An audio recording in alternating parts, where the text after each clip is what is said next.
Hello and welcome students, আশা করি তোমরা সকলেই খুব ভালো আছো। জ্ঞানজ্যোতি কোচিং সেন্টারের পক্ষ থেকে তোমাদের সবাইকে আরো একবার স্বাগত। তো আমি রাম্যান, আমি আজ তোমরা যারা কলকাতা ইউনিভার্সিটি আন্ডারে পড়ছো, তোমাদের থার্ড সেমিস্টার মেজর CC4 যে সিলেবাস রয়েছে সেই সিলেবাস কিন্তু আজকে তোমাদের ক্লাসে আলোচনা করবো। মানে শুধুমাত্র তোমাদের সিলেবাস নিয়ে আলোচনা করবো, মানে তোমাদের সিলেবাসের কি কি বিষয় রয়েছে, কি কি বিষয় নিয়ে পড়তে হবে, পুরো কিন্তু বিস্তারিতভাবে আলোচনা করব। তাই তোমরা অবশ্যই ভিডিওটি শুরু থেকে শেষ অবধি কিন্তু দেখার চেষ্টা করবে, ঠিক আছে? দেখো, আলোচনাটি শুরু করার পূর্বে আগে তোমাদের সঙ্গে খুবই একটা গুরুত্বপূর্ণ ইনফরমেশন আমি জানিয়ে দিয়ে যাই। তোমরা যারা ভাবছো আমাদের সঙ্গে এসেন্সের অনলাইন ক্লাস বা নোটসের জন্য যোগাযোগ করবে, তাদেরকে বলে দিই আমাদের সঙ্গে যোগাযোগ করতে হলে নিচে দেখো দুটি নাম্বার দেওয়া আছে। এই নাম্বার দুটি হচ্ছে আমাদের Gyanjyoti coaching centre official helpline number. যে কোনো একটি নাম্বারের মধ্যে কল করে নিয়ে কিন্তু আমাদের সঙ্গে সরাসরি যোগাযোগ করে নিতে পারবে। আর তোমাদের বিভিন্ন সেমিস্টারের কোর্স ফি কি রাখা হয়েছে সেটাও বলে দিচ্ছি, এখানে ইনফরমেশন দেওয়া আছে, তা আমি বলে দিচ্ছি। মেজর কোর্সের জন্য রয়েছে 1199 আর মাইনর কোর্সের জন্য রয়েছে 699, ঠিক আছে? এই তোমাদের কোর্স ফি রাখা হয়েছে। আর আমাদের কোর্সে তোমরা অ্যাডমিশন নাও যদি, তাহলে এখানে তোমরা যেই সুবিধা পাচ্ছ সেটা হচ্ছে এখানে লাইভ ক্লাসেস পেয়ে যাচ্ছ, রেকর্ডেড ক্লাসেস পাচ্ছ, তার সঙ্গে পাচ্ছ হাই কোয়ালিটির নোটস, আর পাচ্ছ তোমরা 100% কম্পেনসেশন। এই সুবিধাগুলো কিন্তু তোমরা একসাথে পেয়ে যাচ্ছ, ঠিক আছে? এই ইনফরমেশনই তোমাদের দেওয়া ছিল। এখন আমি ক্লাসের আলোচনায় চলে যাচ্ছি। দেখো, প্রথমে বলেছি আজকে শুধুমাত্র কিন্তু তোমাদের সিলেবাস নিয়ে আলোচনা করব। মানে তোমাদের সিলেবাসে পুরো ডিটেলস কি কি বিষয় নিয়ে কিন্তু তোমাদের পড়তে হচ্ছে বা তোমাদের সিলেবাসে কি কি বিষয় থাকছে। দেখো, সবার প্রথমে চলে যায় টাইটেলে। দেখো, তোমাদের টাইটেল মানে কোন বিষয়টা মূল রয়েছে, ঠিক আছে? মানে শিরোনাম যেটাকে বলা হয়। তোমাদের টাইটেল কিন্তু আছে প্রবেশিক পাঠ, প্রবেশক পাঠ, ঠিক আছে? প্রবেশক পাঠ, এটা হচ্ছে তোমাদের টাইটেল। যেখানে আমরা দেখবো মডিউল 1 যে আছে, মডিউল 1 এর মধ্যে কি কি রয়েছে তোমরা একটু খাতায় না এটা লিখে নেবে, কারণ এই সিলেবাসটা তো তোমাদের লাগবে, এখান থেকে তোমাদের পড়তে হবে। সেই কারণে বারে বারে মানে মনে করার থেকে একটু লিখে নিলে পরে তোমাদের সুবিধা হবে।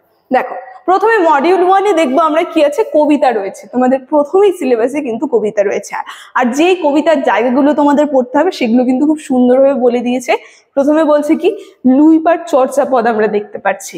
তারপরে রয়েছে কি, বড়ু চণ্ডীদাস, মানে কবি বড়ু চণ্ডীদাস যে রয়েছে তার যে কবিতাগুলো পড়তে হবে সেটা হচ্ছে কে না বাসি বায়ে বড়াই কালিনী নই কুলে, ঠিক আছে? এই যে বড়ু চণ্ডীদাসের এই যে পদটা রয়েছে বা এই কবিতাটা কিন্তু তোমাদের পড়তে হচ্ছে। তারপর কি রয়েছে, চণ্ডীদাস যে রয়েছে, সই কে বা শুনাইল শ্যামনাম, তার যে পদ রয়েছে এই পদটা তোমাদের পড়তে হচ্ছে। মানে তোমাদের পুরো পড়তে কিন্তু হচ্ছে না, শুধুমাত্র যেই জায়গাগুলো পড়তে হচ্ছে কবিতা থেকে সেটা কিন্তু বলে দিয়েছে, ঠিক আছে?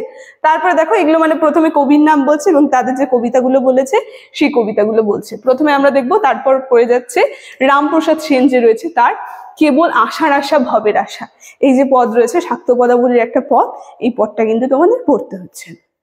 তারপর লালন ফকিরের বলেছে সব লোকে কয় লালন কি জাত, এই যে কবিতা এটা তোমাদের পড়তে হবে। তারপরে রয়েছে মধুসূদন দত্ত যে রয়েছে, বলছে হে বল্ল ভান্ডারে তব, এই কবিতা রয়েছে। তারপরে রবীন্দ্রনাথ ঠাকুর, ঠিক আছে? রবীন্দ্রনাথ ঠাকুরের যে কবিতা রয়েছে সেটা হচ্ছে বলাকা কবিতা, এই বলাকা কবিতা তোমাদের পড়তে হচ্ছে। তারপর সুকুমার সেনের আবোল তাবোল যে রয়েছে এই কবিতা তোমাদের সিলেবাসে আছে।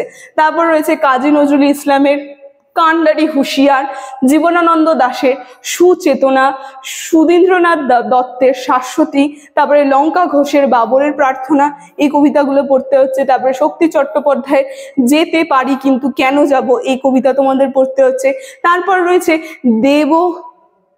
দেবারতী মিত্রের একটি বাজন্য গাছ, ঠিক আছে? বাজন্য গাছ, ঠিকই আছে, এই কবিতা কিন্তু তোমাদের পড়তে রয়েছে। আর লাস্ট দেখো রয়েছে তোমাদের জয় গোস্বামী মালতী বালা বালিকা বিদ্যালয় যে রয়েছে তার এই কবিতা কিন্তু তোমাদের পড়তে হচ্ছে, ঠিক আছে? এটা তোমাদের চলে গেল মডিউল 1 মানে কবিতা। তারপর দেখো মডিউল 2 তে কি তোমাদের কি রয়েছে, সেখানে রয়েছে রবীন্দ্রনাথ ঠাকুরের শাস্তি, ঠিক আছে? মানে ছোট গল্পগুলো কিন্তু আমাদের যে জায়গাটা মানে ছোট গল্প রয়েছে এই জায়গাটা পড়তে হচ্ছে। এখানে রয়েছে শাস্তি যে ছোট গল্প আছে রবীন্দ্রনাথ ঠাকুরের, এটা তোমাদের পড়তে হবে। তারপরে হচ্ছে শরৎচন্দ্র চট্টোপাধ্যায়ের ছোট গল্প হচ্ছে অভাগীর স্বর্গ।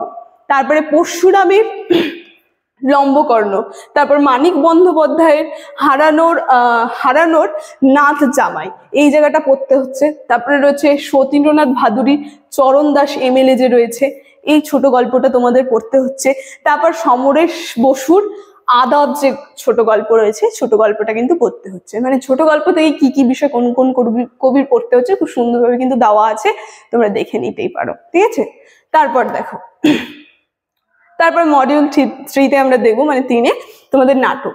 যে একটা নাটকই রয়েছে তোমাদের পড়তে হবে খুব ভালো করে, সেটা হচ্ছে মধুসূদন দত্তের একে কি বলে সভ্যতা। এই নাটকটা কিন্তু তোমরা একটু ভালো করে পড়বে, ঠিক আছে। দেখো, এই ছিল 3টা মডেলে কিন্তু তোমাদের সিলেবাসটা ছিল, তোমরা আরেকবার দেখে নিতে পারো। এটা মডিউল 1, তার সঙ্গে মডিউল 2 ছোট গল্প, আর মডিউল 3-তে কিন্তু নাটক ছিল, ঠিক আছে। এই তোমাদের আজকে আমার আলোচনার বিষয় ছিল। আলোচনাটা আমি এখানেই শেষ করছি। ভিডিওটি শুরু থেকে শেষ অবধি দেখার জন্য থ্যাংক ইউ।